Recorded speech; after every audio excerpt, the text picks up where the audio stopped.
لان ده بصراحه اكتر باد ريفيو انا نزلته في التشانل لحد دلوقتي. انا بالنسبه لي ما عجبتنيش خالص خالص خالص خالص، وحشه قوي قوي قوي. ايه صباحكم او مساءكم بهجه، انا بهجه واهلا بيكم في فيديو جديد. فيديو النهارده هيكون عن مايسل ووتر من ايفا، طبعا بالهيرونيك اسيد. اكلمكم عنها لان المجموعه دي اصلا عملت ضجه كبيره. انا ما جربتش حاجه من المجموعه غير مايسل ووتر دي، بس مش هقدر ان انا احكم عليها كويس، فهنجربها مع بعض. عايزه اقول لكم ان هي المفروض ان هي بتشيل الميك اب، فهنشوف كل ده مع بعض واقول لكم رايي فيها بالتفصيل. كمان انا حاطه لكم هنا تيست عشان نختبرها نشوف فعلا هل هي بتشيل الميك اب حلو ولا لا. لكم لبستك كذا نوع، ايلاينر وكحل، فيلا بينا نبدا الفيديو. بس قبل ما نبدا الفيديو يا ريت ما تنسوش تعملوا لي اشتراك في القناه وتفعلوا زر الجرس عشان يوصل لكم كل الفيديوهات اللي جايه. ويلا بينا نبدا.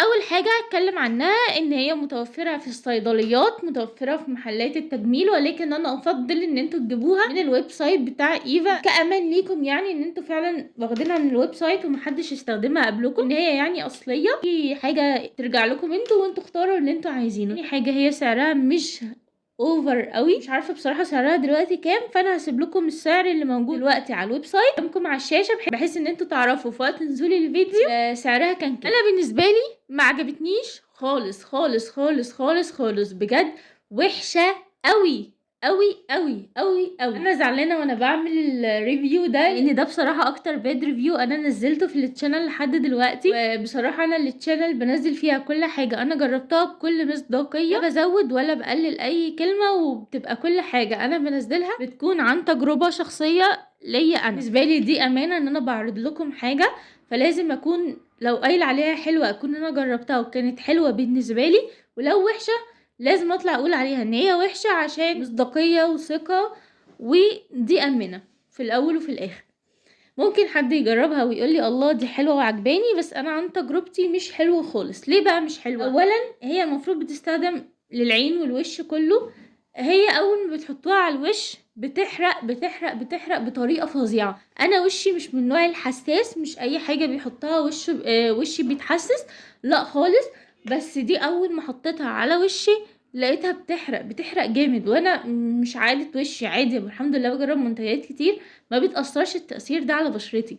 فلو انتي بشرتك حساسة قوي، معرضة للحبوب، جدارها كده مش صحي، لا عيبك، هتتعبك وهتلهب وشك وهتطلع لك حبوب. يعني انا بقول لكم الحمد لله وشي مش بيتحسس بسهوله، ولكن اتحسس منها، فبصراحه لا وحشه. انا ما جربتهاش طبعا عند العيون، بس اكيد الحاجه اللي هتحسس الوش وهتحرق الوش اكيد على العيون هتحرقه. بصراحه ما جربتهاش بس اكيد هتحرقه، يعني وجهه نظري اعتقد. يعني دي بوينت. البوينت التانية برضه لما كنت حاطه لبستك على شفايفي وجيت امسح لبستك بيها برضه حرقت شفايفي بطريقه رهيبه، حرقتها اول مره في حياتي حاجه تحرق شفايفي بالدرجه دي. فبصراحه انا بالنسبه لي لا، وحشه وحشه وحشه.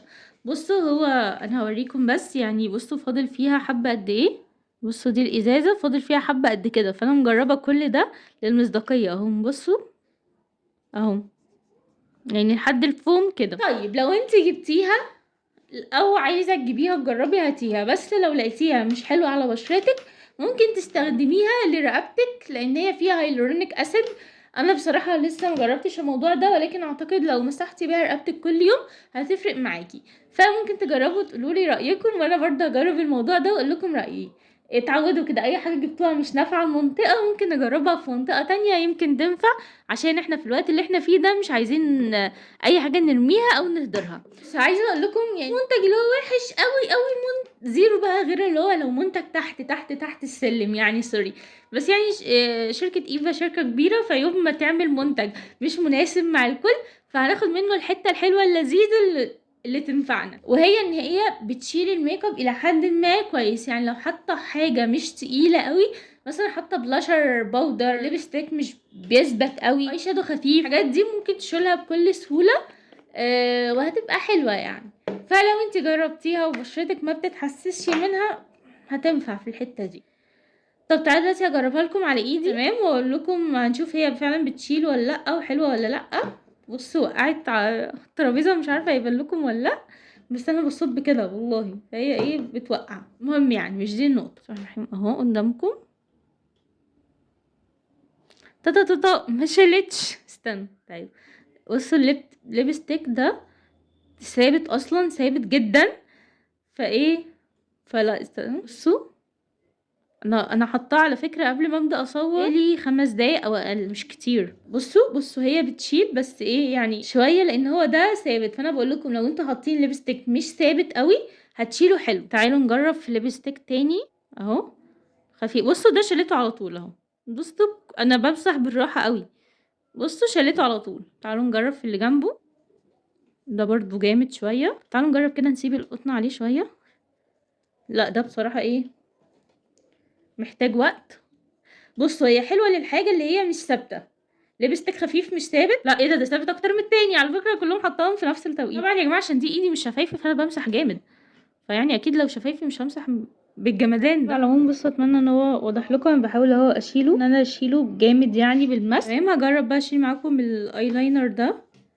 هو برضو ايلاينر بص اهو اتشال بكل سهوله لان هو مش ثابت قوي.